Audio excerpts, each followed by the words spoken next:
বেত্রাঘাতের শাস্তি ঝুলে আছে। সূরা নূরের 1 থেকে 3 নম্বর আয়াত পড়ে দেখবে, অবিবাহিত যুবক যুবতী যদি জেনা করে তাদের শাস্তি হচ্ছে 100 বেত্রাঘাত, তাও জনসমক্ষে, এবং এক বছরের জন্য নির্বাসন।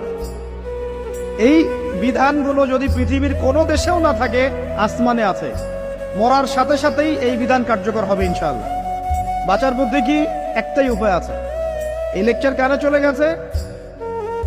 অনতিবিলম্বে ওযু করবে, ওযু করে খালেস ভাবে রাতে শেষ রাতে জায়নামাজ বিছাবে, জায়নামাজ বিছিয়ে আল্লাহর সামনে দাঁড়িয়ে 2 রাকাত নামাজ পড়বে, পড়ে নিজের পাপের কথা স্মরণ করে চোখ দিয়ে দরদর করে পানি ফেলে দিবে, আল্লাহকে সিজদায় গিয়ে বলবে, আল্লাহ আমি জিনা করেছি, আমাকে মাফ করে দাও, আমার এই পাপের কথা কেউ জানে না, তুমি জানো, মাফ করে দাও।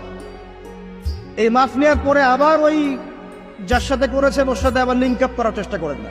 আসো আমরা জিনা করেছিলাম, আসো বিয়ে করে নেই, এটা সলিউশন না। জিনা